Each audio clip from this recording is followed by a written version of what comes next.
noches a todos ustedes. Muchas gracias por asistir al foro del día de hoy. Es muy difícil analizar, pensar, reflexionar sobre la altura y el significado histórico de este acontecimiento que estamos presenciando, básicamente por dos puntos. Primero, porque este acontecimiento tiene múltiples dimensiones que, conforme vaya pasando el tiempo, vamos a estar en una posición un poco más despejada y objetiva para poder encontrar su real significado. Y por otra parte también es complicado porque yo creo que la mayoría de los que estamos aquí, por no decir que todos, pues estamos invadidos por una sensación de júbilo, una sensación de esperanza y de una alegría inmensa que es muy difícil de describir en el limitado lenguaje de las palabras.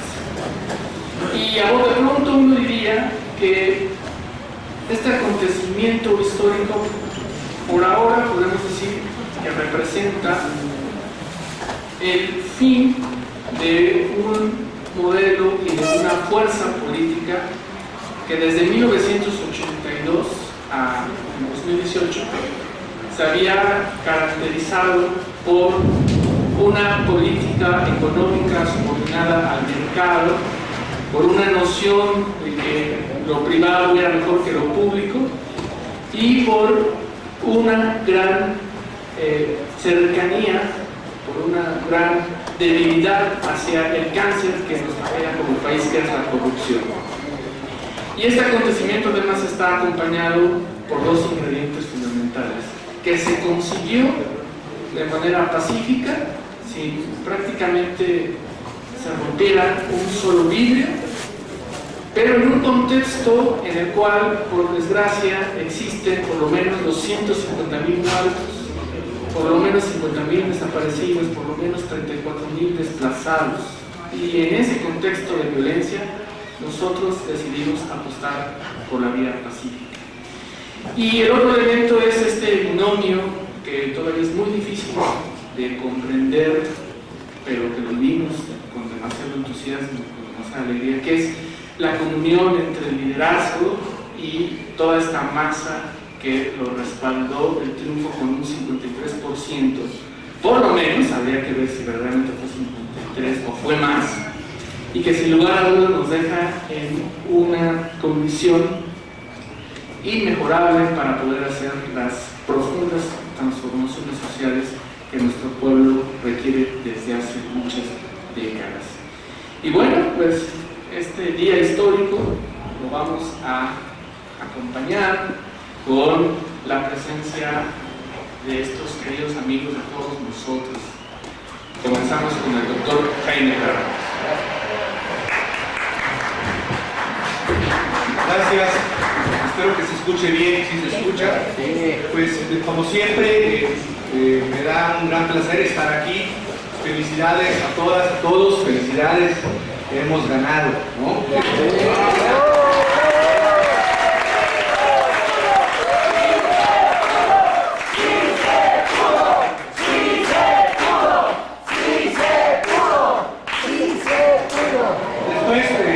También agradecer desde luego a la directora académica, a Claudia Gómez-Haro, a la doctora Claudia Gómez-Haro, a nuestro amigo Ángel Cabrera por su hospitalidad, a todos los compañeros de la mesa, a Heréndira, a Rafael Barajas El Fisgón, a Pedro Salmerón, al compañero de Argentina Carlos López. Es un placer estar con ustedes esta tarde. Yo no sé cómo podemos mantener nuestra alegría si no la expresamos. Les voy a contar un chiste o una anécdota que me contaron a mí de niño. Yo de niño me desenvolví en ámbitos muy religiosos. Yo soy de un pueblo del norte, de Parras, Coahuila, y era monaguillo, ¿no? Entonces yo me desenvolví en esos ámbitos de niño. Y me acuerdo que algún cura, no sé si esto ocurrió o no, llegó a contar una anécdota, era un cura jesuita, llegó a contar una anécdota acerca de un accidente que había tenido en el aeropuerto de la ciudad, o aquí en México, o en algún país de América Latina, un diplomático soviético, en la época soviética de la Guerra Fría, y llegaron con la noticia al cardenal de la Ciudad de México: oiga, señor cardenal, fíjese que el diplomático tal tuvo un accidente de aviación. Y el cardenal se puso muy serio y le dijo: ¿cómo le haremos para no alegrarnos? Claro, es un chiste negro, pero bueno, esa idea la tengo en la cabeza y quise transmitírsela. Fíjense nada más cómo vamos. Vamos, según el programa de resultados preliminares, a las 4:54, cuando salí de mi casa, con el 77% de las actas de la elección presidencial. El porcentaje era el que se dijo aquí: a favor de AMLO el 53.05, pero falta más de 20 de actas por ciento de total.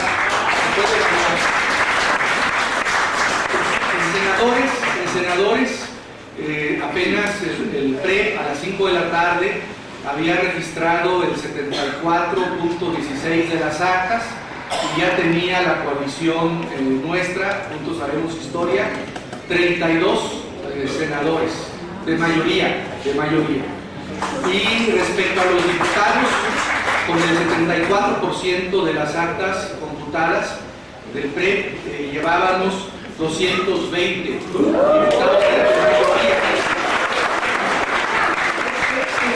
Esto significa que nos faltan los senadores de representación proporcional y los diputados de representación proporcional.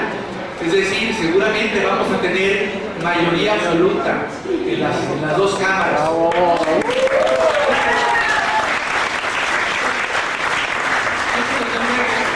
le va a permitir al gobierno del presidente López Obrador, pues, aprobar las leyes secundarias, el presupuesto, en fin, tomar muchas decisiones importantes. Es verdad que otras no las vamos a poder tomar porque no tenemos las 2/3 partes de los diputados o de los senadores o la mayoría de las legislaturas para aprobar reformas constitucionales o algunas decisiones como nombramiento de ministros de la Suprema Corte o de consejeros del INE, o en fin, que también se requieren 2/3 partes, ya sea del Senado o de la Cámara de Diputados. Pero muchas decisiones sí las va a poder tomar esta mayoría. Entonces, es una noticia magnífica. En la historia reciente del país, pues ningún presidente, había obtenido esta mayoría, este porcentaje de votación a favor. Esto solamente ocurría en las épocas del partido hegemónico, cuando el PRI tenía el control del país, el control absoluto. Pero desde el sexenio de Salinas, de Gortari para acá, pues ningún presidente de México había ganado con el 53, con el 54% de la votación válidamente emitida. Entonces es una noticia extraordinaria.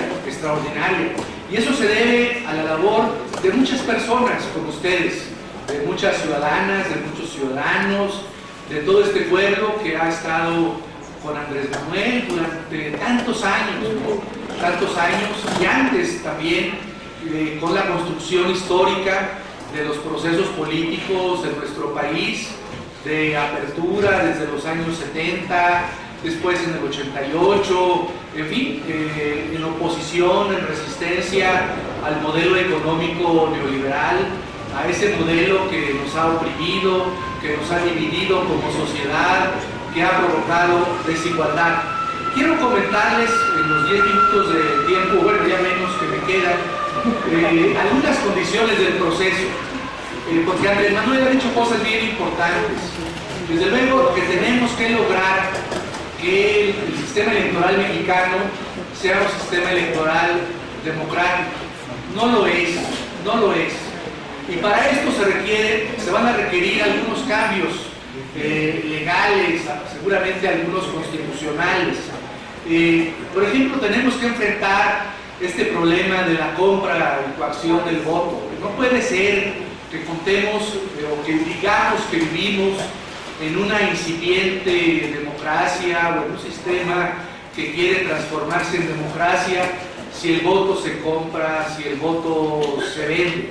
Y esto va a requerir de reformas. Tampoco se pueden utilizar los más de 6.000 programas sociales que hay en el país para condicionar los votos. Ni podemos mantener o permitir que el oligopolio de la televisión y de la radio en México, aunque las redes sociales cada vez son más importantes, no podemos permitir que ese duopolio, monopolio, oligopolio siga controlando la cultura, las conciencias, las concepciones ideológicas de la sociedad mexicana. Tampoco el gobierno, creo, del licenciado López Obrador puede permitir que exista en México una ley como esta famosa ley Chayote, la ley de propaganda gubernamental. Es una ley que debe ser abrogada, y también tenemos que modificar muchas cuestiones del sistema electoral, como la existencia del financiamiento privado en las campañas en México, que permite que intereses económicos privados pues tengan un papel destacado en los procesos electorales del país, y muchos otros cambios. Tenemos que lograr el ideal que señala la Constitución mexicana para que las elecciones sean libres y auténticas, es decir, que el voto no se venda y que las condiciones de competencia electoral sean equitativas. Y a ese sistema electoral le tenemos que incorporar fuertes dosis, fuertes mecanismos de democracia directa, como lo que ha anunciado Andrés Manuel, la revocación del mandato, el referéndum, mecanismos plebiscitarios en nuestro sistema político, de consulta vinculante y obligatoria a los ciudadanos sobre muchas decisiones. También respetar la democracia en los pueblos originarios, la llamada democracia comunitaria. Entonces, todo esto es muy importante hacerlo. Déjenles cuento por qué es importante hacerlo, por mi propia experiencia del día de ayer. Ayer, después de votar, me pidió Tatiana Cloutier que fuera a Veracruz después de votar, porque había que respaldar al equipo jurídico de Cuitlahua García. Había mucho temor, y hay todavía temor en Veracruz, de la capacidad de operación política del gobernador Yunes. Entonces, cuando llegué a mediodía allá a Veracruz, a Jalapa, y los compañeros estaban angustiadísimos, estaban aterrados, porque teníamos información de muchos incidentes. Por ejemplo, en Coatzacoalcos, en la fila de votantes, secuestraron a 2 personas, las levantaron y se las llevaron. Había un distrito electoral donde tardaron en darse a conocer los resultados preliminares, porque ese distrito electoral local estaba controlado por un narco, ¿no?, que estaba en connivencia con el gobernador Yunes. Y en fin, todos los incidentes que ustedes se puedan imaginar. Yunes se le encargó durante la campaña de su hijo a repartir tarjetas de Chedraui y otro tipo de tarjetas sin reglas de operación, sin listas de beneficiarios. Bueno, llegó el momento en donde me dijeron: oye, Jaime, tienes que participar en el OCLE, en el Consejo Local. Había una compañera muy destacada, o hay una compañera muy destacada nuestra allá en Veracruz, en el Consejo Local, y yo no me sentía con derecho para sustituirla. Pero entonces se abrió la posibilidad, porque el del PT no había ido al Consejo, y les dije: bueno, nómbrenme como representante del PT en el Consejo. Y ahí, entre la representante de Morena y yo, logramos algo que va pues contra mi forma de pensar, porque me dijeron: si no custodiamos los paquetes electorales durante el traslado de los paquetes electorales a los consejos distritales, Yunes, a pesar de las actas, es capaz de que va a rellenar los paquetes con boletas electorales. Entonces tuvimos que pedir la intervención de la Secretaría de la Marina. Los consejeros electorales locales no querían, no estaban en disposición de autorizar esta petición, porque la policía que iba a resguardar los paquetes electorales era la policía estatal. Entonces nosotros decíamos, pero eso ¿cómo es posible? El gobernador es el jefe de la policía estatal, el candidato que compite es el hijo del gobernador. Existe un claro conflicto de interés. Tenemos que pedir la intervención de las Fuerzas Armadas Federales, de la Marina, para custodiar los paquetes electorales. Ustedes no pueden ser cómplices, consejeros electorales de Doppler. Sí, supongo que han recibido muchas presiones y comenzamos a tocarles el orgullo, el amor propio, a decirles que estaban presionados, que estaban entregados al gobernador Yunes, que tenían que ser independientes. El representante del PAN trata de regañarnos a uno de los consejeros que habla de la violencia en el Estado, la violencia política. Pues pido que no se recompenga al consejero, que teníamos que salvaguardar la autonomía del órgano. Logramos al fin que los consejeros muy apresuradamente firmaran un oficio dirigido a Peña Nieto y con copia al INE, a Lorenzo Córdoba del INE, pidiendo la intervención de la Secretaría de Marina para resguardar los paquetes electorales. Pero esto que les estoy hablando de Veracruz no es privativo de Veracruz. Esto se vivió en Puebla, se vivió aquí en la Ciudad de México. En la Ciudad de México estuvieron comprando votos en la delegación Coyoacán. Vi un video hoy en la mañana en donde la Gustavo Amadero llegó un grupo de personas, militantes o simpatizantes del PRD, a una bodega electoral con ánimo de robarse los paquetes electorales y destruirlos. En fin, son cosas que cotidianamente estamos viviendo. El clima de violencia política en nuestro país. Yo hace muchos años, hace más de 15 años, que fui funcionario electoral, pues yo recuerdo que había prácticas ilegales de fraude electoral, pero el nivel de violencia que estamos viviendo política en México, como hoy, en este proceso lo vivimos, nunca antes había existido en la historia reciente del país. Entonces hay que empezar a modificar este sistema electoral y transformarlo para que sea libre, auténtico. Y ya quiero decir brevemente, antes de terminar, pues que viene lo importante. Ya ganamos, pero vienen etapas fundamentales para la historia de nuestro país. Si queremos que exista en México esto que muchos llaman, empezando por López Obrador, la cuarta transformación del país, pues hay que ir preparándola pues desde el día de ayer. Comenzó López Obrador anunciándola en el Zócalo, pero este proceso pues tiene primero pasos, ¿no? La primera etapa es la de la transición o el interreino. Desde este momento hasta el día 1 de septiembre, en donde tendrá que definirse un plan de gobierno preciso, claro, un equipo de gobierno, bueno, que ya está en parte designado, pero tiene que pues establecerse, organizarse muy bien ese equipo de gobierno, el diagnóstico sobre los principales problemas del país, que ya los conocemos: la corrupción, la inseguridad, la desigualdad, la pobreza, el Estado de Derecho, soluciones muy concretas. López Obrador tiene que llegar el 1 de septiembre a tomar posesión, el diciembre, perdón, ya me estoy adelantando, ya quisiera que el 1 de diciembre, algo así con un discurso de los 100 puntos con soluciones concretas: abrogación de la ley Chayote, 1, 2, abrogación de los decretos que privatizaron el agua, 100 puntos clarísimos, y tiene que ejecutarlos y decir en qué plazos y cuáles son los funcionarios de su gabinete, de su gobierno, encargados de la solución de esos problemas. Y luego, desde luego, la paz en el país, y luego vendrá una etapa fundamental, que es la del ejercicio del poder, del ejercicio del gobierno. Acabo en la UNAM, y con esto termino, con esta reflexión, de presentar un libro muy interesante que desgraciadamente aquí en México no se ha distribuido, de un académico español que se llama Fernando Vallespín, un politólogo. El libro se llama Populismos. Y lo que dice es que los gobiernos populistas son gobiernos, algo así como lo que dice Krause, ¿no?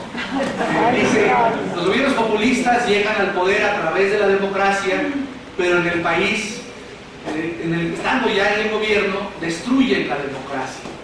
Entonces, lo que tenemos, algo muy importante, que en el nuevo gobierno hay que demostrar que eso no va a ser así, que se va a llegar al poder respetando la democracia, respetando el pluralismo político, la libertad de expresión, los derechos de la oposición, la disidencia política, la división de poderes, el federalismo. En eso especialmente el gobierno del presidente López Obrador tendrá que ser especialmente escrupuloso. ¿Cómo va a lograr estas responsabilidades y estas tareas tan importantes? Pues solamente las puede lograr con la sociedad, con el pueblo. Como dijo ayer en el Zócalo, recorriendo el país, estando cerca de la sociedad, él va a perder, él pierde si se desvincula del pueblo. Él, mientras tenga a la sociedad, al pueblo de su lado, gana. Es sumar, sumar. Y por supuesto no puede confiarse ni en su círculo de personas próximas, ni en su familia, ni en sus amistades. Él solamente debe tener confianza en el pueblo, en la sociedad, porque la sociedad es la que le va a decir y le va a trazar: esto es lo que queremos. Queremos lograr la paz a través de esta vía. Queremos lograr combatir la corrupción a través de estos caminos. Queremos lograr nuestros problemas de desigualdad a través de estas variables o estos instrumentos institucionales, políticos, jurídicos, económicos. Todo eso lo tienen que hacer a través de su comunicación permanente con la sociedad, con el pueblo. Entonces yo creo que lo que marcará la presidencia de López Obrador respecto a otras presidencias del país va a ser esa comunicación y esa vinculación entre el presidente y su pueblo. No habrá divorcio, habrá matrimonio.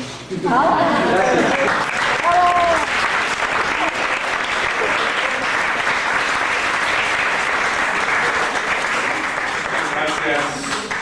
Gracias al doctor Jaime Cárdenas. Y ahora le cedemos la palabra a la doctora Irma Heréndira Sandoval.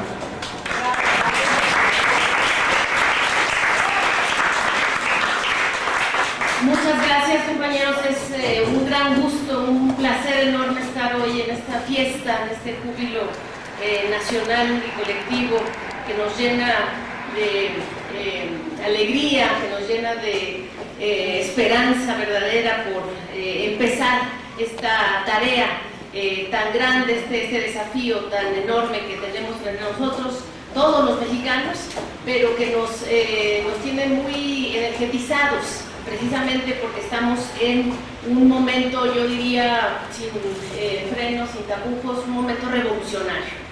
Un momento revolucionario porque condensa décadas de luchas, condensa décadas de entrega popular a lo largo de historias, a lo largo de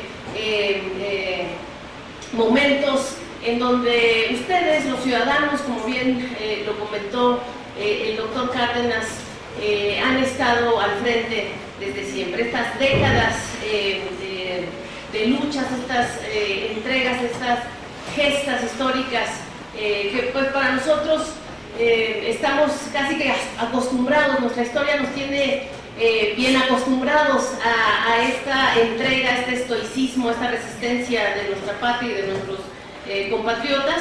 Es lo que ha ido abriendo camino para este momento revolucionario. ¿Por qué? Creo que es revolucionario porque marca el verdadero inicio del proceso de desmantelamiento de ese régimen de oprobio, de ese régimen antidemocrático, de ese régimen asfixiante, de lo que un autor muy citado en esta campaña electoral, por cierto, llamó en su momento como la dictadura perfecta. Ese régimen tan asfixiante, ese régimen antidemocrático y de oprobio, tenía su principal fuente de financiamiento, de engrase de sus maquinarias en el Estado, en el poder, sobre todo presidencial, en el gobierno despótico que llegó a configurarse desde el Ejecutivo y desde la Presidencia de la República, y que hoy, en este momento revolucionario, en esta verdadera transición, vamos a empezar a desmantelar y pues con toda convicción los que estamos trabajando para hacer realidad este proceso, vamos a comprometernos a desmantelar al 100%. Andrés Manuel López Obrador ha levantado ya los niveles de este desafío, porque antes se hablaba mucho de toda esta retórica del combate a la corrupción, del auspicio de la transparencia. Pero hoy nos dijo, no vamos a combatirla, vamos a eliminarla de tajo de la vida pública y vamos a dar pasos decisivos en eliminarla, evidentemente, de la vida público-privada, de la sociedad, de nuestra historia, y yo estoy seguro que lo vamos a lograr porque este momento histórico, revolucionario, este pago a la deuda histórica con nuestra patria, con nuestra nación, se ha conformado, se ha nutrido, sobre todo por, repito, una larga lucha de entrega popular. Una larga lucha. Lo principal, lo que ha estado en juego, ha sido precisamente hacerle honor a esas luchas, pues el referente que tenemos evidentemente en los tiempos modernos son los 60s, ¿no? Los jóvenes que empezaron a poner un hasta aquí a ese oprobio de la antidemocracia en los 60s, pero que se han venido, repito, conectando con una historia de México que no ha descansado en poner siempre el dedo en la llaga en este tema de lo autoritario de este régimen despótico, pero que en la época del neoliberalismo, y eso es lo que realmente fermentó la explosión que ya no pudimos tolerar en 2018, es el carácter antinacional del partido de Estado Único. Vivimos durante décadas con un partido de oprobio, con una maquinaria represiva, autoritaria, asfixiante, pero no necesariamente antinacional al grado en que llegamos a padecer en la historia de los llamados millennials, en la historia más próxima, en donde el proyecto neoliberal se radicalizó al extremo de, como bien también lo anota nuestro queridísimo y admiradísimo colega, el doctor Jaime Cárdenas, arrebatarnos el agua, la vida, el petróleo, la sangre, a los estudiantes. Es decir, en los 60s, que también tenemos ese referente de 1968 con la masacre de Tlatelolco y 71, es decir, la sangre que corrió de los jóvenes universitarios que valerosamente pusieron un hasta aquí al autoritarismo, se radicalizó al extremo de llegar a tener víctimas y mártires recién nacidos, con la guardería ABC, que no podemos olvidar. Son nuestros verdaderos héroes, víctimas, mártires a los que vamos a honrar, no dejando pasar, no permitiendo más, no dejando pasar más esa corrupción tan obscena, en donde se junta esta mezcla tóxica del régimen autoritario con un régimen antinacional. Entonces, ese es el primer elemento que quiero pues ofrecer a ustedes para sustentar mi tesis, mi sentir, mi verdadero convencimiento de que estamos en un momento revolucionario. El verdadero inicio del desmantelamiento de ese partido de Estado único. Y yo creo que vamos a lograr verdaderamente hacerlo porque vamos a apropiarnos en muy buena lid, lo hemos hecho, y vamos a arropar ese Estado, esa maquinaria estatal de los mejores proyectos.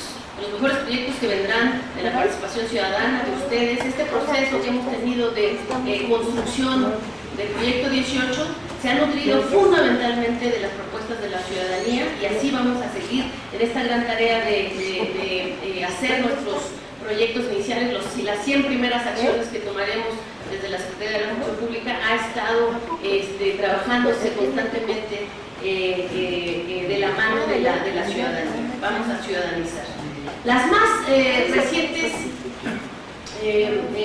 datos de la democracia en nuestro país arrojan que solamente el 18% de la población mexicana, y son datos evidentemente del INE, está satisfecha con la democracia mexicana en 2018. Obviamente, estos datos hablan de la inteligencia de la población mexicana. No tenemos por qué estar satisfechos de la democracia mexicana, incluso tenemos que estar muy orgullosos de este triunfo que arrebatamos a las instituciones simuladoras, pero no tenemos por ello que dar un cheque en blanco.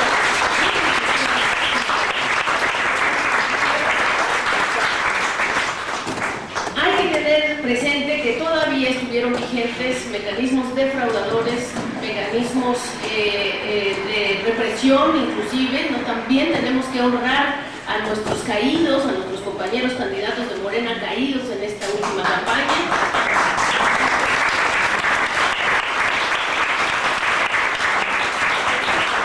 Y tenemos que evidentemente ofrecer mayor confianza a los jóvenes que son los que nos han empujado a continuar en esta lucha. Anoche que estuvimos en el Zócalo, después de escuchar las palabras del presidente Andrés Manuel López Obrador,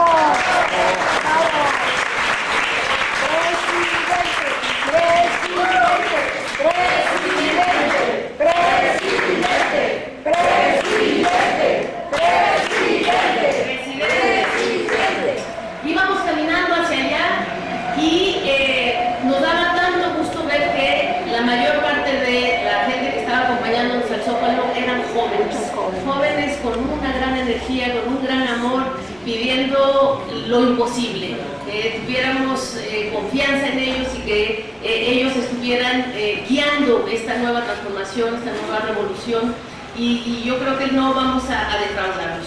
Mis hijas nos acompañaron, me acompañaron como familia y no cabían de contentas de ver tantas niñas de su edad, de su fuerza, de su belleza, iluminando este camino del verdadero inicio de la transición democrática. Entonces, les agradezco mucho su cariño, su compañía, y les prometo, junto con Andrés Manuel López Obrador, que no les vamos a fallar. Gracias.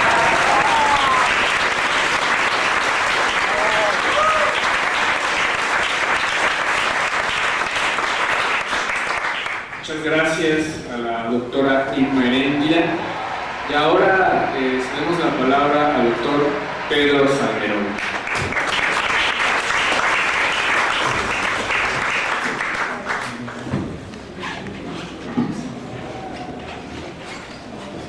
Buenas tardes, muchas gracias por la invitación, Claudia, Casalano.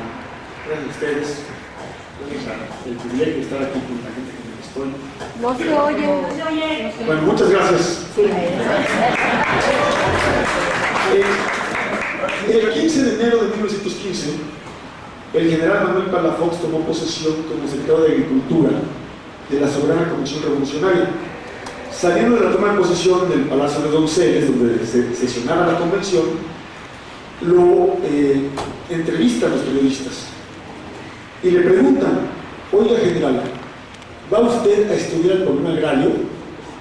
Y les contesta el general Palafox: no, ese ya lo tengo muy estudiado, voy a resolverlo. Bravo. Eso es lo que he estado viendo estos días. Y quiero decirles dos cosas. Va a ser muy breve porque yo pensaba hablar de otras cosas hoy. Primero, yo he sido opositor toda mi vida. Yo soy de raigambre y comunista, no me avergüenza decirlo.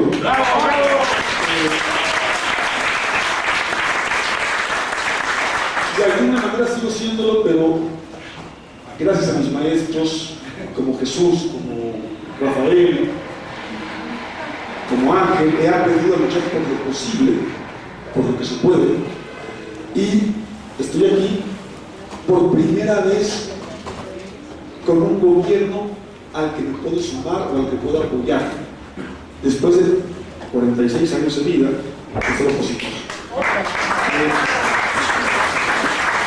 Además de ser opositor, nunca aprendí de mis maestros. Me decían: hay que ser optimista, porque el optimista se decepciona una vez y el pesimista dos veces. No, yo he sido pesimista toda la vida. Yo en el 2006 pues no le apostaba nada, en el 2012 creía que íbamos a perder, ahora en el 2018, apenas hace un par de meses que pensé que Andrés Manuel iba a ganar, pero que íbamos a tener que pelear distrito por distrito, gubernatura por gubernatura.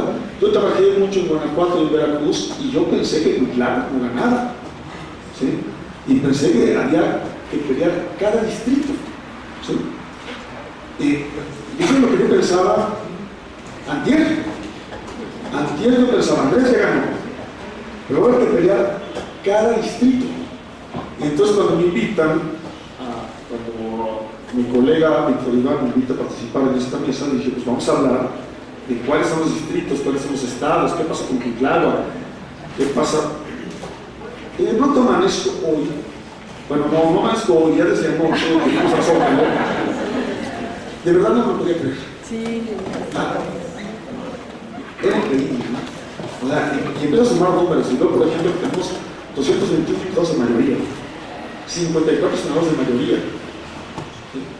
Que tenemos el Congreso que permite hacer lo que nos acaba de decir el doctor Cárdenas, que se puede hacer desde el Congreso. Que ganó Cuitláhuac. No saben para mí que soy veracruzano, que estoy en Veracruz, lo que significa que haya ganado Cuitláhuac.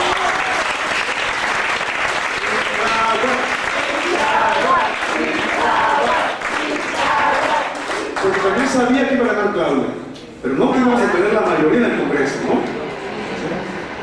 Y entonces, pues amanezco, yo que he sido pesimista toda la vida y opositor toda la vida, amanezco hoy, ya desde anoche, pues, ¿sí?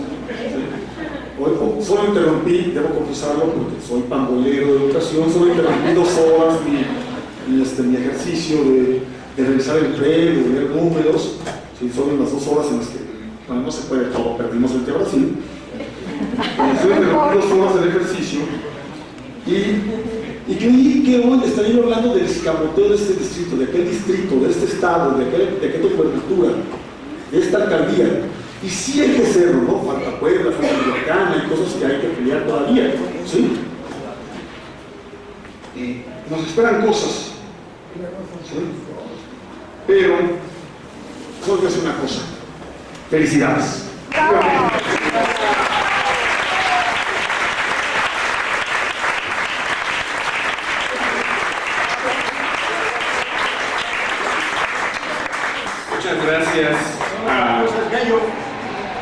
Muchas gracias al doctor Pedro Salmerón, y ahora vamos a darle la palabra a Jesús Ramírez Cuevas. No había yo tenido la oportunidad de presentarlo, pero todos nosotros lo conocemos. Él es gran estudioso de los movimientos sociales, editor del periódico Regeneración, extraordinario periodista intelectual y vocero de Morena en la campaña del 2018.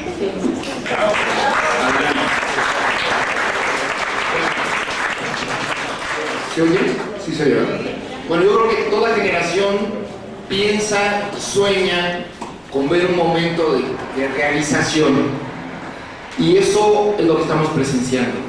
La condensación de tantos sueños, de tanto sufrimiento, de tantas luchas, de tantas causas que nos precedieron, y lo importante es que Andrés Manuel lo tiene presente.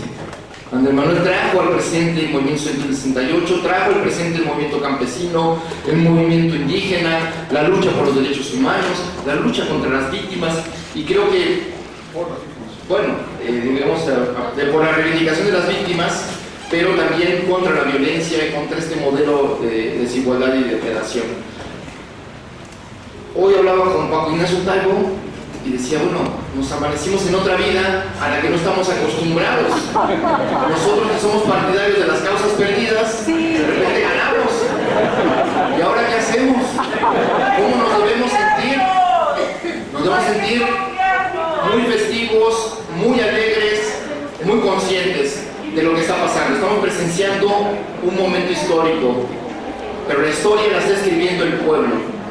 Alguien dice que la hora del pueblo no existe, y México está demostrando que sí existe la hora del pueblo, porque esto pasó por abajo, no lo vieron llegar, no lo vimos venir, usaron los medios, usaron la manipulación, usaron la intimidación, usaron la guerra sucia, las redes, las mentiras, las medias verdades, los pejelix, los mexicanos contra la corrupción, más corruptos que luego, y en fin, no voy a hablar de eso porque nos alargaríamos mucho, pero frente a todo eso no les sirvió de nada. ¿Por qué? Porque la sociedad había cambiado. El cambio ya empezó. Hoy inauguramos un momento de inicio de la transformación del país, pero este país ya cambió.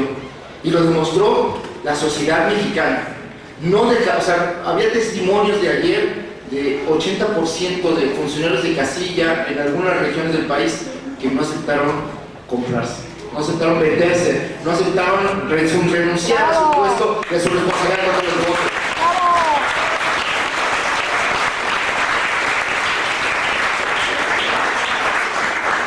Y esto habla del inicio de la revolución de las conciencias, esa gran aportación política, cultural y social de Andrés Manuel López Obrador. Llevamos 20 años luchando y en los últimos 12 años con una claridad precisa de dónde está el quid del asunto, la conciencia, la capacidad de romper el vasallaje, digamos, lo que sería la servidumbre voluntaria para hablar de Lavoisier, esa idea de que no se puede cambiar nada, de que esto ya es así y el destino manifiesto es lo que nos tenemos que tragar. Pues hoy lo hemos roto esa fatalidad, y ha sido gracias a esa revolución de las conciencias que Andrés Manuel, como gran pedagogo político, ha ido sembrando por todo el país.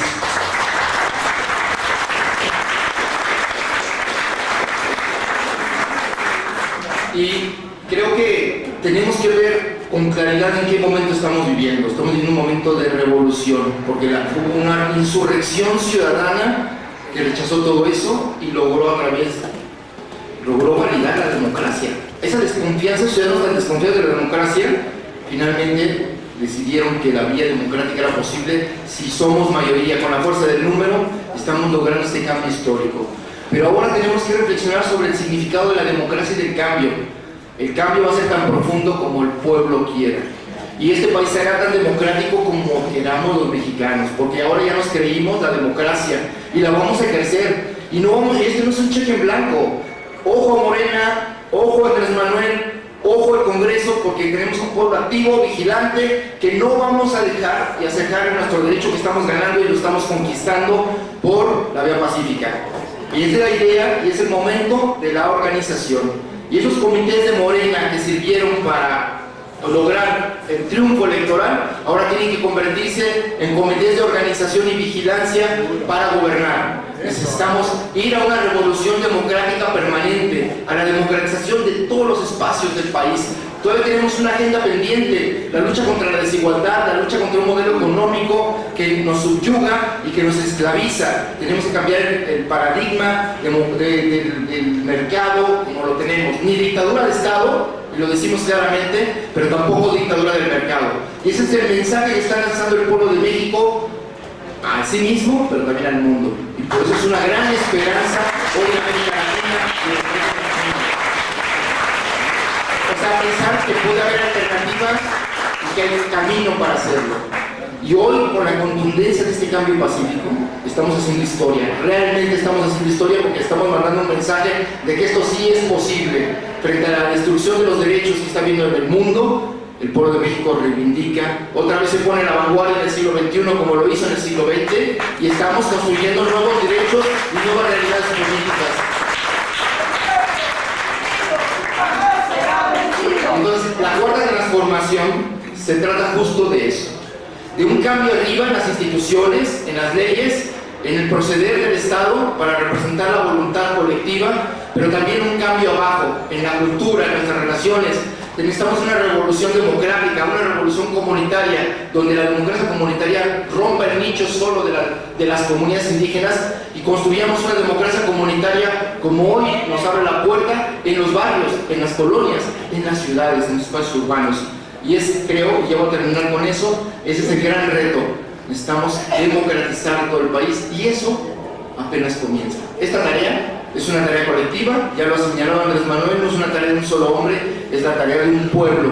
Y hoy, a los ojos del mundo, nos están viendo si somos capaces de llevar a cabo esta tarea de transformación. Una revolución es una acción colectiva, una acción de un pueblo, no es la acción de una vanguardia, ni de un partido, ni de un líder, aunque ellos formen parte de ese proceso. Pero esto es muy importante porque tenemos que reaprender, quitarnos esa cultura política priista, romper con la corrupción política que crea dependencia, clientelismo, porque también en las filas de la izquierda hoy lo vivimos en esta ciudad del día de ayer. Aquella izquierda que se dijo izquierda hoy es más priista que el PRI. Por eso tenemos que desterrar esa cultura política, porque es el gran lastre de este país para liberar las fuerzas, las capacidades y sobre todo, y con eso quiero terminar, necesitamos una revolución de las conciencias que transformen nuestra cultura y nos vuelva una cultura democrática, pero también necesitamos una revolución feminista, una revolución ecológica que nos lleve a transformar nuestro papel de seres humanos frente al mundo. Y terminaré con eso, la revolución a la que nos convoca Andrés Manuel López Obrador, porque así lo estamos palpando, porque así lo estamos asumiendo, es la revolución del buen vivir, porque queremos un país digno, un país libre, un país con igualdad, con libertad y democracia, y un país que respete la naturaleza y la dignidad de las personas. Y ese es el buen vivir que queremos construir y que estamos a punto de empezar a iniciar. Muchas gracias.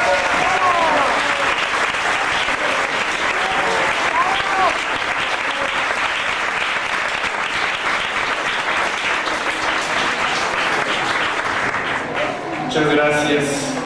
Ahora le cedemos la palabra a Carlos López. Buenas tardes a todas y a todos. Algunas aclaraciones para que no tengan problemas en Argentina. Yo soy miembro fundador del Instituto Patria, la presidenta honoraria es Cristina Fernández de Kirchner. Soy diputado electo suplente del Parlasur y actualmente soy director del Observatorio Parlamentario y Electoral para la Integración Regional. Y esto viene a por qué estoy acá. Primero, como observador electoral, pero también acompañando la gesta que ustedes están generando. Mi origen por Argentina, soy peronista. Pero, yo siempre digo, cuando fui un niño, Perón y Evita decían los únicos privilegiados son los niños. Así que fui el único privilegiado. No, el único no, los únicos privilegiados. Cuando llegué a la juventud, formé parte de la juventud maravillosa. Y más allá de diferencias que tuvimos con el general, también en ese momento nos honró. Y después vino la larga noche liberal, no solo en Argentina, en todos los países, ustedes también, el neoliberalismo se implantó, y nosotros pensábamos que, bueno, lo charlábamos con otros compañeros, bueno, tal vez nuestros hijos o nuestros nietos van a poder generar algún proyecto nacional y popular. Pero la vuelta de la vida, los errores de la derecha, la crisis económica mundial que no entendieron, generaron la presencia de Néstor, primero de Néstor Kirchner y después de Cristina Fernández de Kirchner. Y tuve la suerte de estar junto a ellos en la presidencia durante estos 12 años. ¿A qué voy con todo esto? A que los primeros 15 años de este siglo se generaron en muchos de nuestros países procesos populares que lo que distinguía, lo dijo Correa, era la primera vez en muchos años que los gobernantes se asemejaban a su pueblo y su pueblo reconocía en ellos esa situación. Y ahora me digrego y entro a donde estuvimos ayer, porque es muy interesante. Yo he estado en la mayoría de los procesos electorales de toda Latinoamérica. ¿Qué es lo que yo tomé conciencia ayer cuando fuimos a las escuelas? Una escuela, por ejemplo, no una escuela, fuimos a un lugar dentro de un mercado popular y nos llamó, no la atención, digo, fue de nuestro agrado, ver una señora de 90 años que iba a votar, mujeres con sus hijos que demostraban cómo se votaba, y que una de las preguntas que habitualmente hacemos nosotros es ¿cuál es el porcentaje de la gente que está votando? Yo les digo, para hacer, no voy a dar todas las horas, pero al mediodía, en las casillas que iban, nos decían que está votando el 50%. Yo dije, listo, ya esto va a marcar una diferencia. La segunda cosa que muchos, cuando nos reían con la credencial esta, nos decían, vamos a ganar. Vamos a ganar. Nosotros no podíamos decir nada, pero bueno. Así que, primero destaco presencia popular. Segundo destaco algo que me llamó mucho la atención, que era alegría popular. La gente estaba contenta, la gente iba decidida. Y eso ya está, yo dije, marca. Por supuesto que por todas las cuestiones anteriores y las elecciones anteriores uno tenía miedo del voto comprado, del fraude, de lo que sea. Yo creo que el momento que, digamos, cambia la tendencia y se aceleran todas las situaciones es cuando los otros dos candidatos reconocen que había ganado Andrés Manuel López Obrador. Y ahí en ese momento, ustedes empezaron a ir al Zócalo, al Hilton, se adelantaron todos los pasos. Andrés Manuel, con respeto al doctor como por su nombre, se fue al Hilton a hablar porque ya estaba. Y se descomprimió. En los lugares donde fuimos a las secretarías regionales del INE, había tranquilidad, no había problema y hubo, sé, algunas circunstancias de algunos lugares, pero en realidad muy aislados. Entonces uno dice, bueno, este proceso empieza bien, no voy a decir con el pie derecho porque me estaría equivocando, pero empieza bien. Yo voy a dar 2 o 3 cositas para que creo que es importante, y el amigo me lo va a reafirmar, tener en claro la historia del país, saber los procesos. Entonces, la primera afirmación que les voy a decir, yo creo que ahora es la continuidad de la revolución, que fue interrumpida, no derrotada. La revolución de los patriotas de las primeras décadas del siglo XX no fue derrotada, fue interrumpida y fue absorbida por y yo creo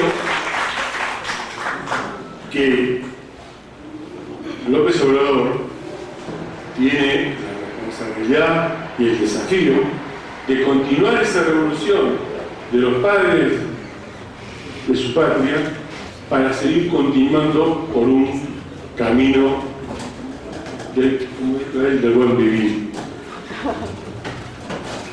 Unos datitos para recordar: Zedillo ganó con 17 millones, Fox ganó con 16, Calderón ganó con 15, Peña Nieto ganó con 19 y Andrés Manuel López Obrador está en los 32. Bastante bien.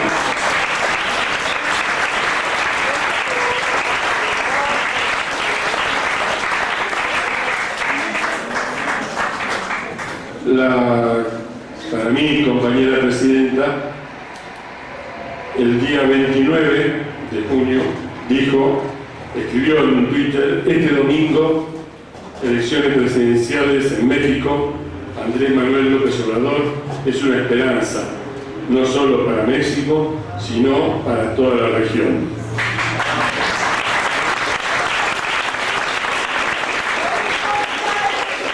Y hoy escribió: gran determinación democrática que ha decidido comenzar un nuevo rumbo, histórica elección de Andrés Manuel López Obrador, a él y a todos sus compatriotas nuestras más sinceras felicitaciones.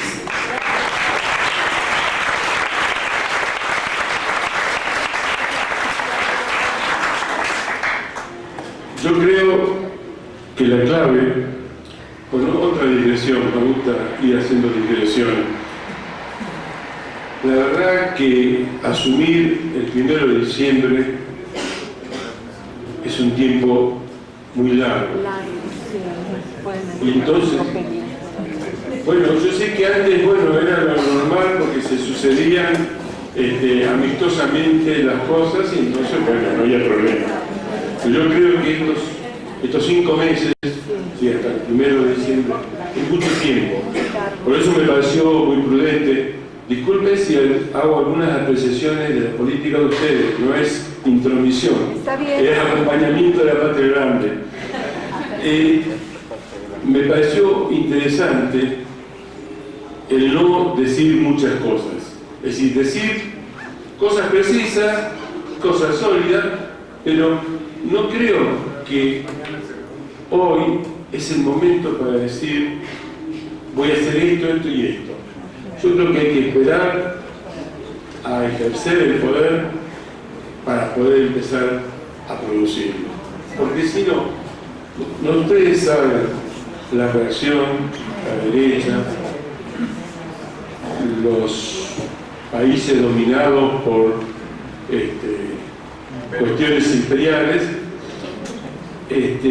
no descansan y siguen trabajando para tumbar a todos los procesos nacionales y populares.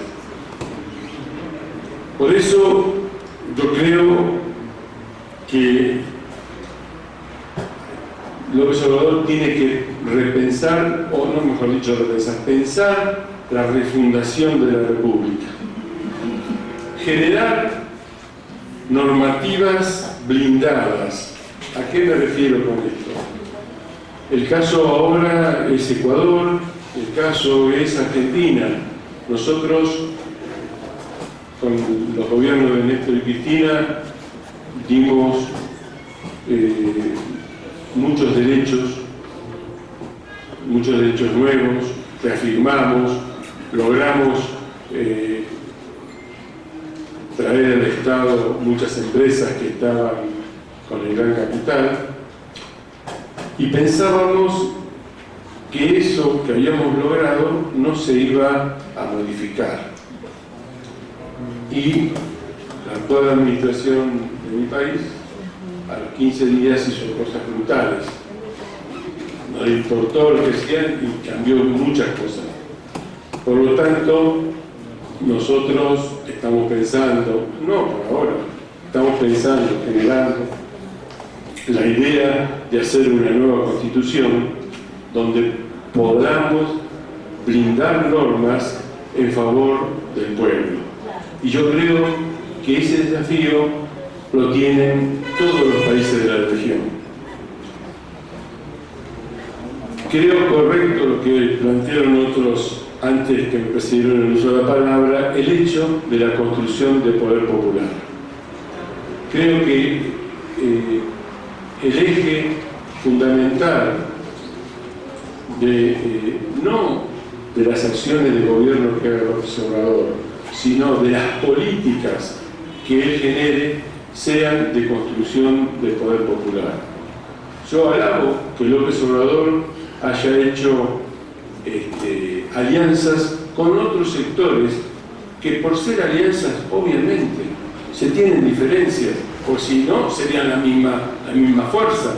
Entonces, esas diferencias son, digamos, situaciones en disputa que se tienen que ir resolviendo con la práctica, con el gobierno, con las medidas que se tomen. Entonces, esa es una primera lección que creo que López Obrador me ofreció, y yo creo que eso también lo vivió la sociedad mexicana. Ya no estoy hablando de ustedes que son entendidos, les gusta toda esta historia, tienen conocimiento, entonces bueno, y tienen opinión formada de muchas cosas seguramente. Pero hay muchos compatriotas que no tienen tanta formación, que no les interesa, que viven de algo más pequeño, inmediato, más cotidiano. Pero comprenden los mensajes, comprenden las señales. Y la señal que dio López Obrador fue esa, y entonces se volcó tan masivamente el voto para López Obrador que, como decíamos, se disiparon las dudas, la imposibilidad, ya no era posible hacer fraude. Yo creo que López Obrador tiene que llegar y no dejar, como decía Néstor Kirchner, las condiciones y los principios en la... Sí, yo no pregunté cuánto había, pero las condiciones en la casa, en la puerta de la Casa de Gobierno. Pero sí, Néstor nos planteaba, hay que ver qué espalda tenemos para ver qué poder nos enfrentamos. Por lo tanto, vamos a ser gradualistas en algunas medidas, porque si hoy, bueno, el 1 de diciembre, López Obrador quiere arreglar todas las cosas de todos los problemas graves que tiene este país y que tienen todos los países, porque es una generalidad vivida en todos los países, termina mal. Entonces, él tiene que ir convenciendo y dando vuelta y teniendo cada vez más espalda, y me parece que es importante, también cosas que ellos dijeron, el tema de la juventud. Yo creo que hay una formación técnica que te lo da el secundario, la universidad, los institutos terciarios, y uno se forma en determinada materia. Pero hay otra cosa, que es la actitud militante. Los principios militantes que hacen que uno no se venda, no se regale, no se entregue al enemigo o tenga miedo y se asuste y se vaya a su casa. Para todas esas cosas, yo creo que es fundamental que Morena forme a los jóvenes en los principios militantes y, si quieren, no robar, no mentir, y no traicionar al pueblo. Si uno lograra que esos tres principios se hagan carne en los jóvenes, tienen, yo creo, un futuro asegurado. Y para terminar, una sola más cosa para la digresión, yo no creo en los gobiernos alternativos, que un día gobierna la derecha y después gobierna la izquierda, después la derecha, después la izquierda. Eso es mentira. Entonces yo creo que el plan de todos ustedes, con López Obrador a la cabeza, tiene que ser por 20 años. Por 20 años, para confirmar y mantener en mejores condiciones a lo más importante que tenemos, que es el pueblo. Gracias.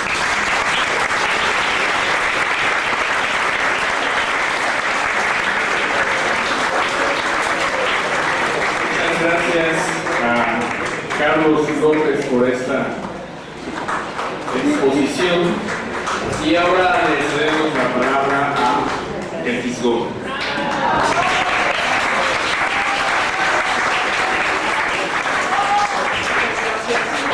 ¿Sí se escucha? No. ¿Así se escucha? Ok, perfecto. Es que además aquí Ya está entendí. fuerte. Ya entendí cómo funciona esto. Quiero decir lo siguiente, tenemos que entender qué es lo que estamos enfrentando. Todos sabemos que estamos enfrentando uno de los monstruos más grandes de la historia. El neoliberalismo es la forma más feroz, más acabada y más brutal del capitalismo financiero. Eso es lo que estamos enfrentando. Llevamos desde 1982 siendo gobernados de manera ininterrumpida por gobiernos neoliberales del PRI y del Partido Acción Nacional. Y el impacto negativo sobre el pueblo mexicano de este modelo económico es inocultable. Lo que nos han traído es bajo crecimiento económico, enriquecimiento de unos cuantos, empobrecimiento de las mayorías, desempleo, pérdida de soberanía, pérdida de derechos, ecocidio, crecimiento de la corrupción, crecimiento de la delincuencia. Nos han tratado muy mal, nos han humillado mucho. Y yo quiero decirles una cosa: el pueblo de México ha sufrido a lo largo de su historia varios procesos de este tipo.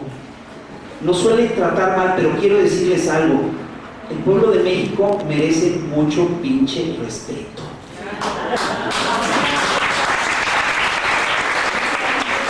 Este es un pueblo de cuidado. Aguanta, y de repente hace unas fallas, hace unos movimientos que son verdaderamente históricos y que impactan no solo el futuro del país, sino el futuro de la región y hasta el futuro del planeta. Por aquí han pasado las grandes revoluciones del planeta. Por aquí pasó la revolución de independencia, por aquí pasó la guerra de la reforma, por aquí pasó la revolución mexicana de 1910, que es la que inaugura el ciclo revolucionario del siglo XX. Esto no es cualquier cosa. Y quiero decirles algo: todos los compañeros que me antecedieron en la palabra tienen razón. Esto es un proceso revolucionario. Y es un proceso revolucionario muy atípico, porque es un proceso revolucionario pacífico, es un proceso revolucionario democrático, y quiero decirte algo: eso está cabrón. Estoy usando un término científico. Eso no es fácil. Esta no fue una elección, esto fue un referéndum sobre el modelo neoliberal. Y ese referéndum ha sido posible, entre otras cosas, porque esos señores están partidos, están divididos. El modelo entró en crisis en 2008 y entró en crisis en 2009, y entró en crisis desde hace unos años con la llegada de Trump al poder. Porque Trump lo que hizo fue cancelar el gran proyecto de la oligarquía mexicana, que es el bloque económico de América del Norte. Ellos están en crisis, por eso no se pudieron poner de acuerdo en estas elecciones. Y hay que decir una cosa: el proceso revolucionario de México, por supuesto que va a impactar a América Latina. Lo dijo Cristina Kirchner, lo dijo también Correa. Lo que está ocurriendo, es decir, entendámonos, el neoliberalismo es la contrarrevolución más brutal de la historia de la humanidad. Y el ciclo revolucionario que va a acabar con el ciclo contrarrevolucionario neoliberal ya empezó. Empezó en América Latina desde 1999. Nos lo pararon aquí en 2006 con un fraude brutal. Y ahorita nosotros, han estado echando para abajo uno por uno a todos estos gobiernos. Lo hicieron en Argentina, lo hicieron en Brasil, lo hicieron en Ecuador. Y esto, lo que está ocurriendo en México, reactiva ese ciclo. No es cualquier cosa lo que estamos haciendo. Es bien importante.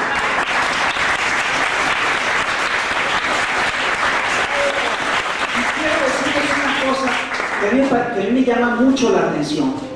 Lo que estamos haciendo aquí no solamente va a impactar en América Latina, no solamente va a impactar en el futuro de México, puede impactar de manera muy importante en los mismos Estados Unidos. Llevamos más de 30 años integrando la economía mexicana con la economía norteamericana. Lo que ocurre aquí tiene por fuerza que tener un impacto importante en Estados Unidos. Lo que está ocurriendo aquí con la elección de López Obrador pone en un aprieto muy serio a Donald Trump, complica la reelección de Donald Trump y reactiva, sin lugar a dudas, los movimientos revolucionarios en Estados Unidos. Entonces, nuestra tarea es muy importante. Ahora bien, tenemos que entender una cosa que es clave. Estamos luchando contra una oligarquía particularmente poderosa y particularmente rica. Y nunca en la historia nos hemos topado con el caso de una oligarquía que ceda sus privilegios de manera gratuita y sin luchar. Esta oligarquía ha luchado y va a seguir luchando por conservar sus privilegios. hay que reconocerlo. Nos han hecho fraude tras fraude. Estos señores se han mantenido en el poder mediante fraudes electorales ininterrumpidos. La maquinaria de defraudación electoral que existe en este país no existe en ningún otro lugar del planeta. En ningún otro lugar existe la compra de votos como existe aquí. En ningún otro lugar existen los mecanismos aceitados de clientelismo, etcétera, que son verdaderamente salvajes. Bueno, eso ya lo derrotamos y quiero decirles algo, fue una proeza. Fue una proeza.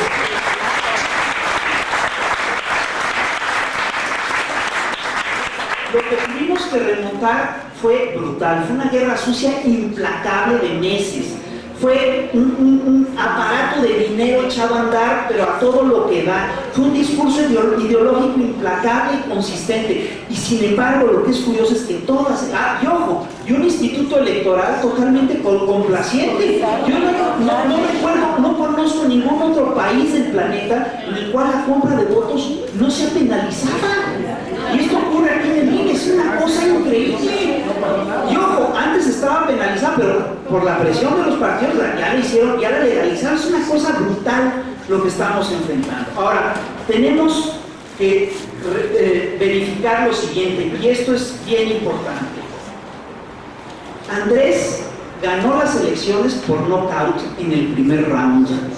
Es decir, lo que hicimos de lograr un 54% del electorado volcado en las urnas a favor de un candidato, no se lo esperaban ni ellos ni nosotros.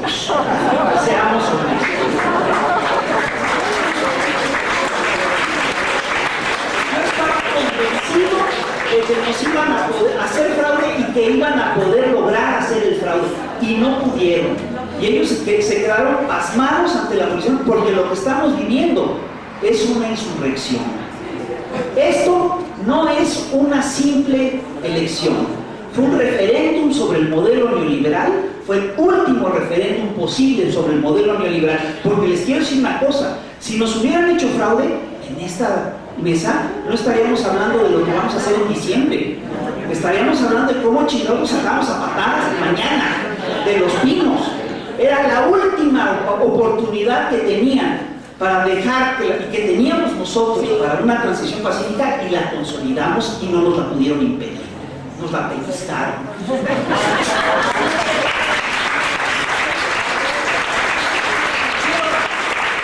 terminar con lo siguiente. El triunfo de Andrés Manuel López Obrador en las elecciones del 2018 es fundamental, nos abre las puertas para hacer lo que sea, lo que queremos hacer, pero no es definitivo. No hemos ganado nada todavía. No, el pleito apenas empieza. Nos dejaron una nación en ruinas y la tenemos que reconstruir ladrillo por ladrillo. Es un rompecabezas de miles de piezas y lo tenemos que rehacer. Tenemos que rehacer, entre otras cosas, el tejido social, porque hasta eso lograron destrozar. Destrozaron las familias, nos convirtieron a nuestros primos en delincuentes, metieron a la gente al negocio del narco, hicieron un modelo de negocio basado en el crimen organizado, nos sumergieron en una barbarie bestial. Y tenemos que salir de eso, y no va a ser fácil. Tenemos que hacer una apuesta importante por la cultura, tenemos que hacer una apuesta importante por la cultura del trabajo, tenemos que cambiar los valores que nos han implantado a lo largo de décadas. Nos han implantado lógicas individualistas y tenemos que regresar a la importancia del tejido social, del trabajo social, de la colectividad. Tenemos que hacer colectividad como nunca, y ahora más que nunca tenemos posibilidad de hacerlo. Lo que decía Carlos es cierto.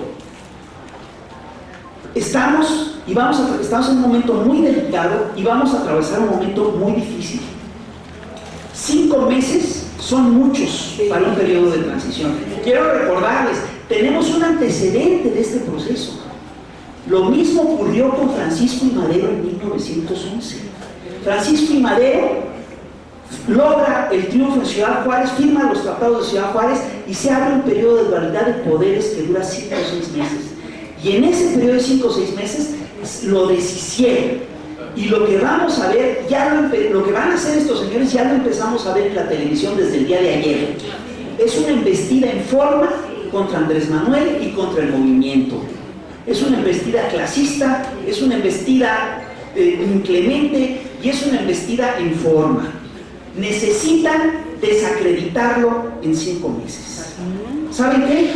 No está fácil, no lo han desacreditado hasta ahorita. Lo más que llegaron a decir Andrés es que tenía 64 años. No me chingues. No me chingues. ¡Qué puta, qué pinche escándalo! Que nos metan al bote. Imagínate, cuando vas cumpliendo 64 años ya no, ya llegaste a la ruina moral, ya te fregaste, ya todos, esperemos que todos lleguemos a eso. Bueno, finalmente, recuerden, las oligarquías están íntegras, están perfectamente íntegras, tienen todo su dinero, todavía tienen el aparato de Estado, van a buscar privatizar lo que queda del petróleo, van a buscar, ellos, así como nosotros buscaremos afianzar nuestros derechos, ellos buscan afianzar sus privilegios. Tenemos que pelear todo eso y nos tenemos que mantener alertas y trabajando en los próximos meses. No es cualquier cosa, lo que van a tratar de hacer es lo que han hecho en muchas otras partes del mundo, que es un golpe blanco, es decir, copar al gobierno, impedirle, amarrarlo por todas partes, impedirle tener capacidad de movimiento y obviamente nuestra tarea es dárselo, porque por arriba lo van a amarrar y nosotros lo vamos a dar cuerda por abajo.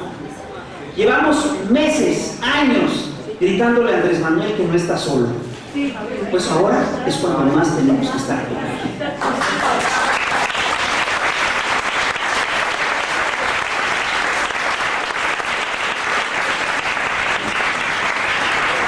Tenemos dirigente, tenemos que tener movimiento.